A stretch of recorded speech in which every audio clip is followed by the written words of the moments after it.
Hello and welcome to our program, Where God Weeps, a program where we talk about the situation of the suffering church around the world. Today we're going to be considering the country of Bolivia. Bolivia, despite its plentiful forests and rich natural resources, is one of the poorest countries in the Western Hemisphere. Spiritual poverty is also acute in Bolivia. Although 80% of the population declare themselves Catholic, there are worryingly few priests and religious. To tell us more, it is my great privilege to welcome His Excellency Bishop Robert Flock of the Cochabamba Diocese in Bolivia. Welcome, Your Excellency, and thank you for being with us here today in our program. Well, I'm certainly happy to be here, and I'm also glad for the wonderful interest over the years of Kirche in Not, the Church in Need, as well as the work of EWTN to transmit this broadcast.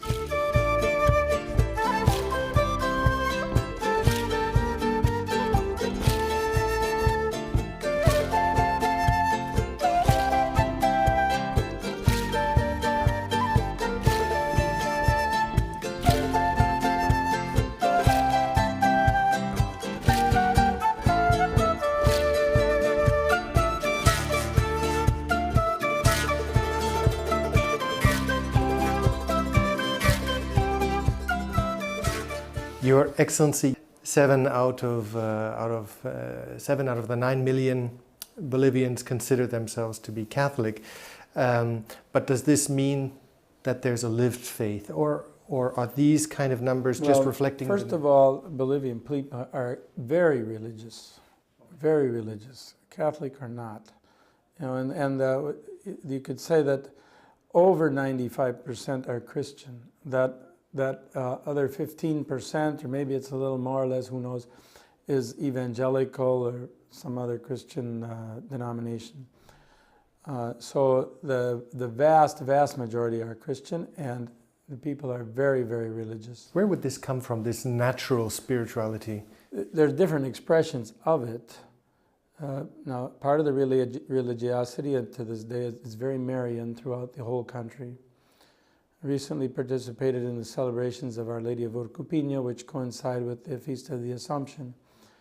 And it's estimated that maybe 1 million people make the pilgrimage to the shrine of Our Lady of Urcupiño, or what they call the Calvary, which is part of the whole Marian area there in this nearby city. Is this? Can we tie this to Our Lady of Guadalupe and her presence for all of the continent of the Americas? There is a lot of devotion to Our Lady of Guadalupe throughout the country, but of course it's somewhat different because Our Lady of Guadalupe has those characteristics of the Virgen Morenita, or the dark-skinned virgin, pregnant virgin, and all the signals of Our Lady of Guadalupe reflect elements of the Aztec culture.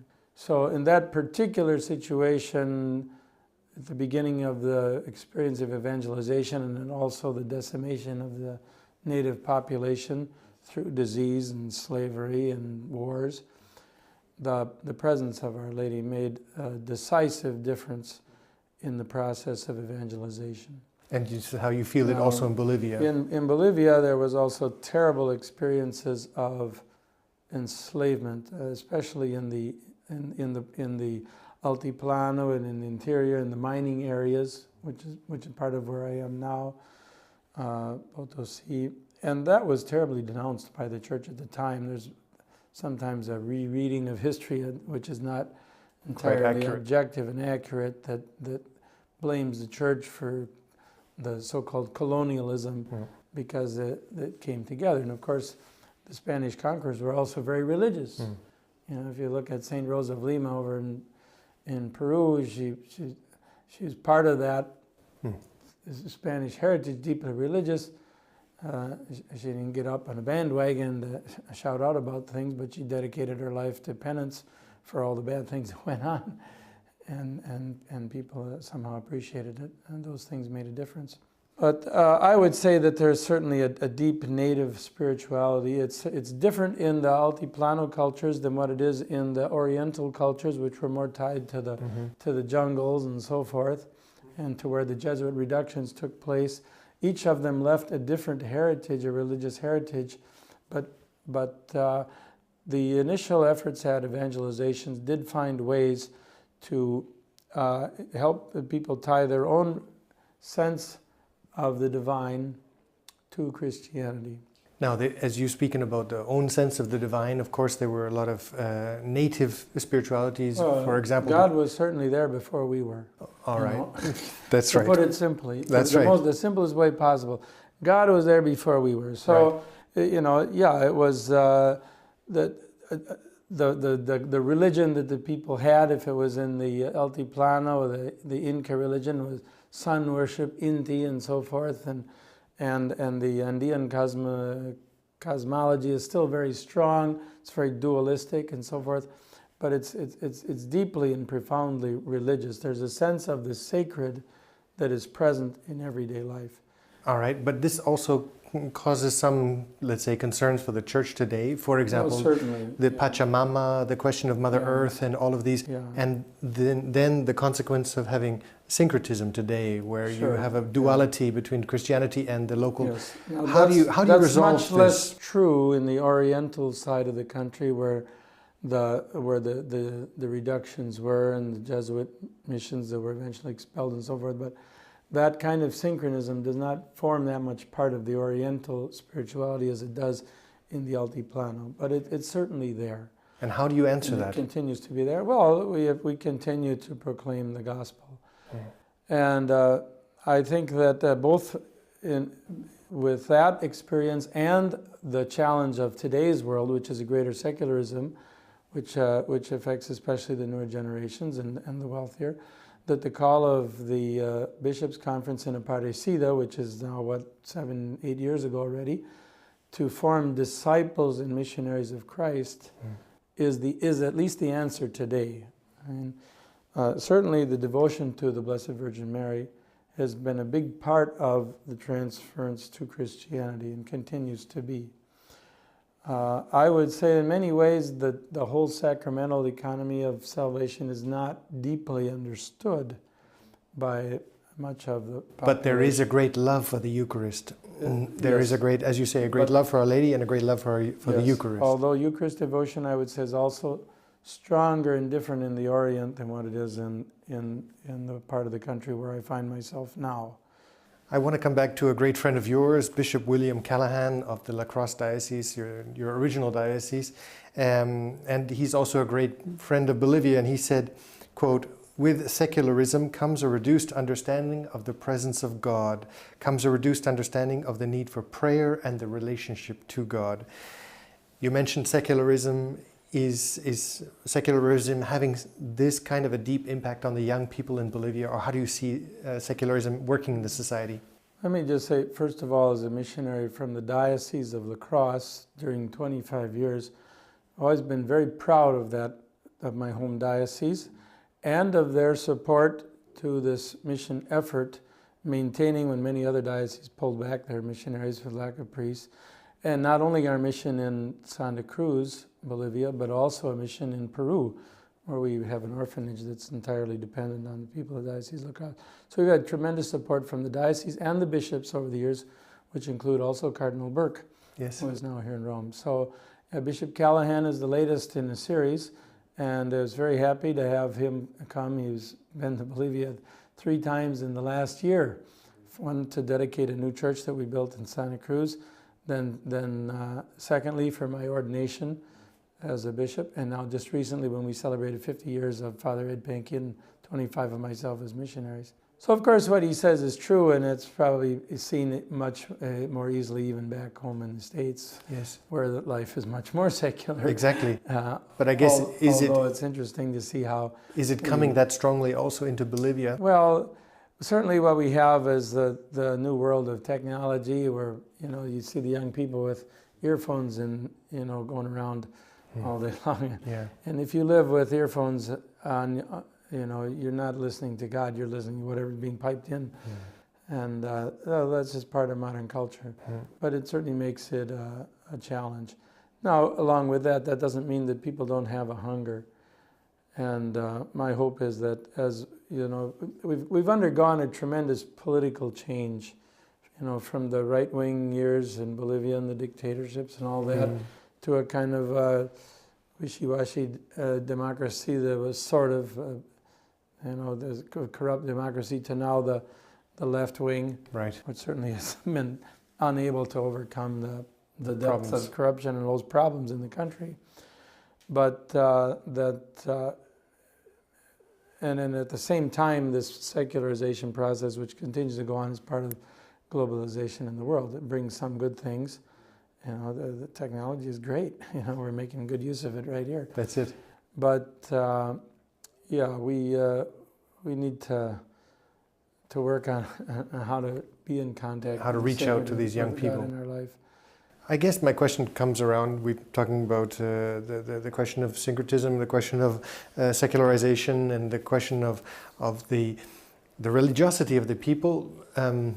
But at the same time, as we've spoken about in the introduction, at the same time, the lack of vocations to religious life and the priestly vocations. And so my question to you, having worked so long in this field, is why, when a country is so evidently spiritual and religious, are there so few vocations to religious or priestly life? Yeah. And certainly vocations it's like an ecosystem. It's the ability of the church to reproduce itself, and that's a sign of health or not. Yes, and also of illness in the whole system. Yeah. Well, there's many factors. Certainly the situation of the requirements of religious life and priesthood, including celibacy, are not easy for anyone, and that requires people with a tremendous amount of spiritual maturity to take on those kinds of commitments.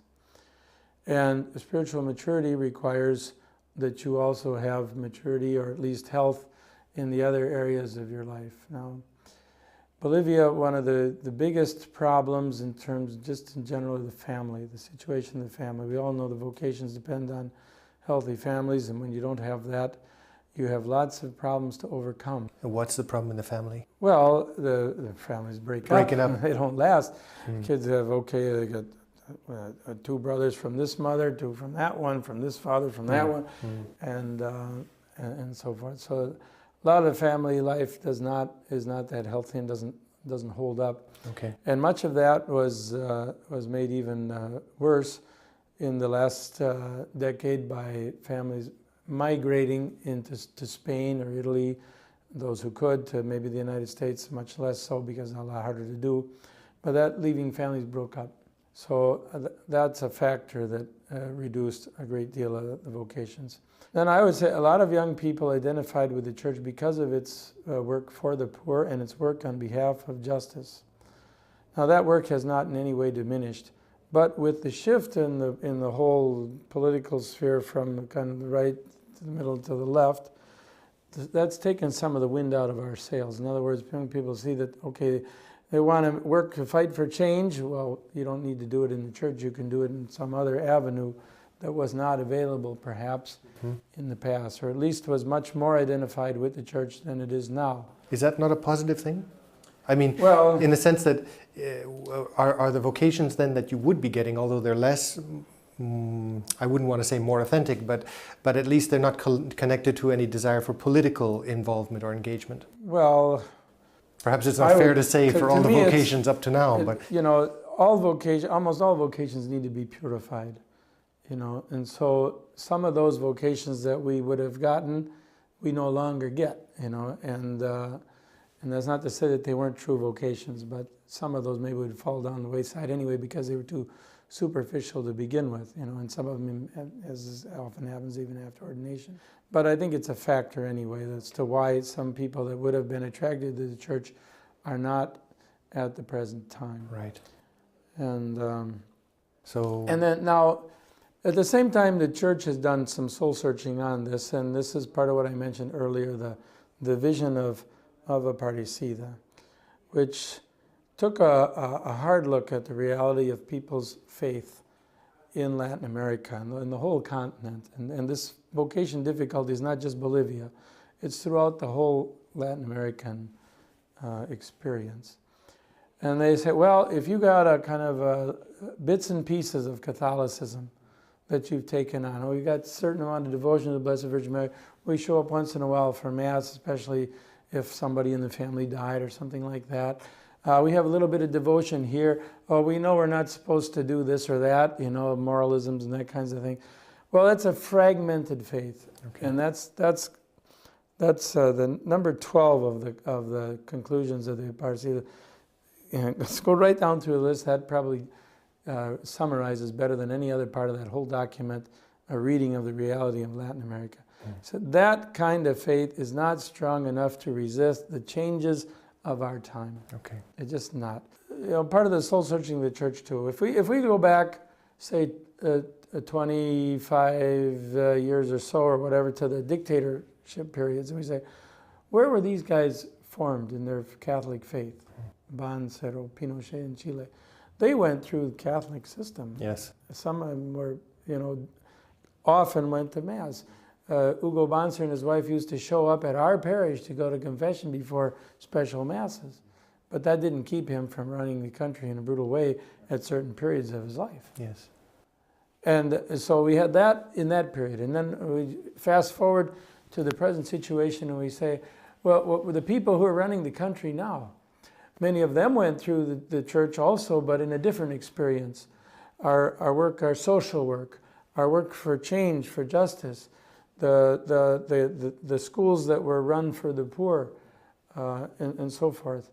And now that they're in power, they're the first ones to say, oh, you guys in the church who are the ones who are causing all the troubles. Cause of colonialism and this patriarchalism with this false reading of history that goes with it. And so we say, what happened? Where did we go wrong? You know, we gave people an experience of the church and of devotion and so forth, but we feel that we missed deep down to form true disciples of Christ. You know, it's not enough to be Catholic. Yes. Before that, you have to be a disciple of Christ. You know, there's a famous moment in the Acts of the Apostles, when Paul in Antioch with Barnabas, all these guys, this is the place where they were called Christians for the first time, where the disciples were called Christians for the first time. Well, now we have to ask the Christians, are you really a disciple? It's going the other way around. You know, it's easy to say, yeah, I'm a Catholic. I was brought up a Catholic. I was raised a Catholic. That's the next door business was Farmacia San Lorenzo or whatever. So you're trying to take lots of elements of Catholic culture. You're trying to not a spirituality of following Christ. To reintroduce the roots. Meaning a deeper, a closer connection. And in analyzing that, say, well, how does that begin in a person's life? It begins by having a personal and a community experience of encounter with Christ himself. And so the challenge of the church for America, for Latin America, and perhaps throughout the world with this new evangelization, which is an old word since JP2 in Puebla already.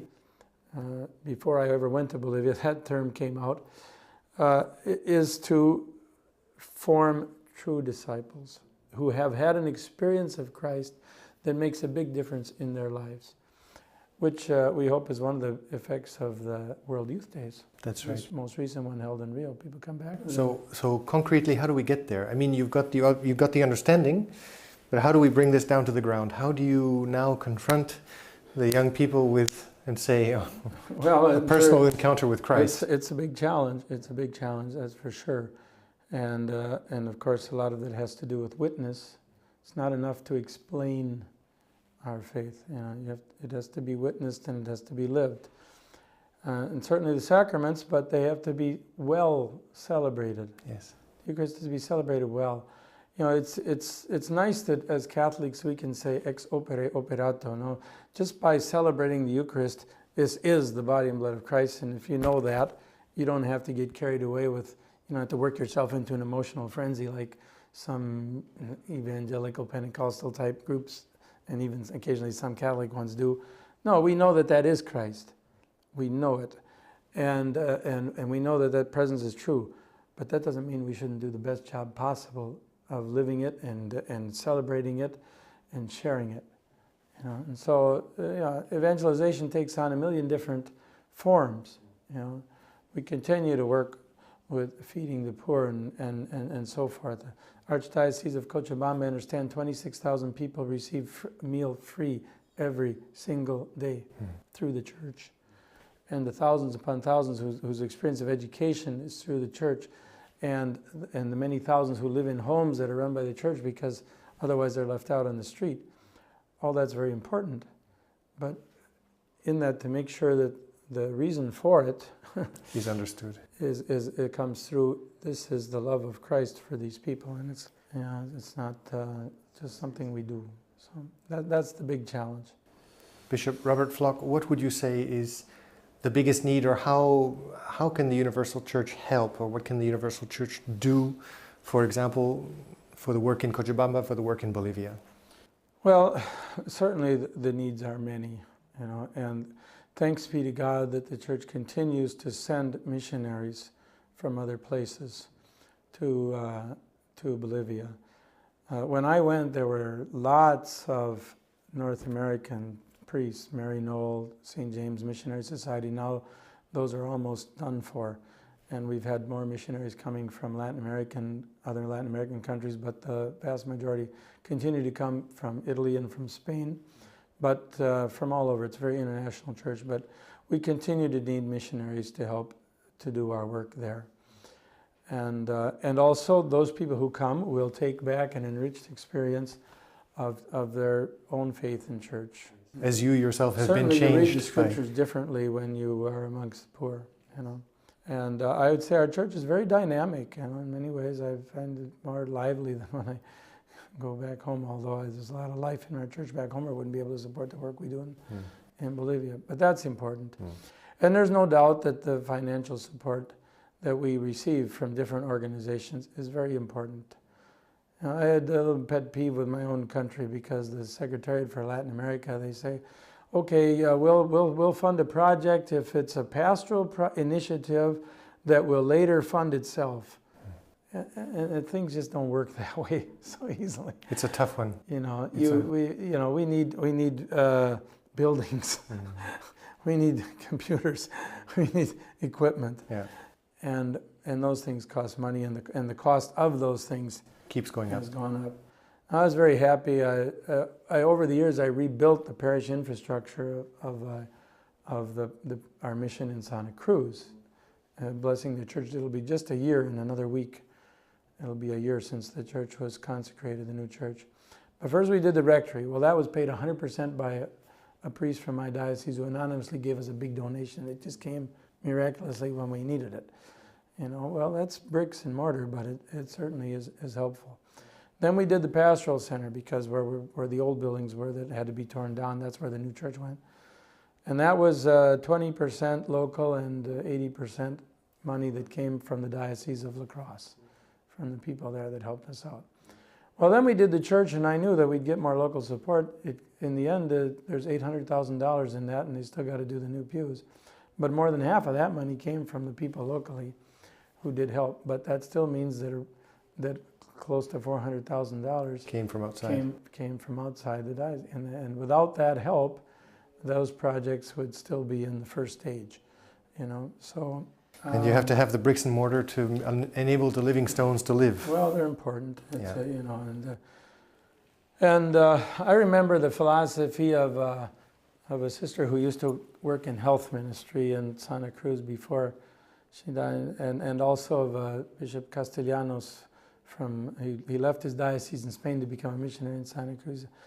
When we go to help the work for the poor, we don't want to give them poor quality attention. They should receive the best. That's right. Which means quality missionaries, and it means that if we're going to build a church, let's do it right so that it lasts a long, long time. That's it. Because the church is going to be there for a long, long time. Some of the stuff that was done years ago, it was more like putting up a barn because we're working with the poor and we don't have a lot of money.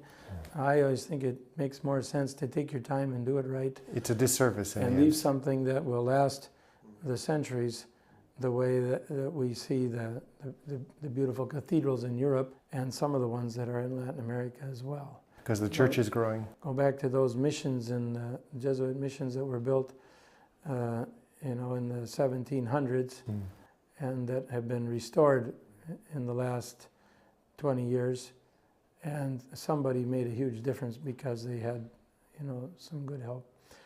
And hopefully the day will come when Latin America is not so terribly poor. When the economic situation in these countries improves. Now, the tough part of that is that as economic conditions improve and people's lives become better and they have more means, then that's also part of what goes with materialism and secularism. And so it's the big, huge challenge to make sure that we do not lose our faith in Christ when we celebrate more material benefits.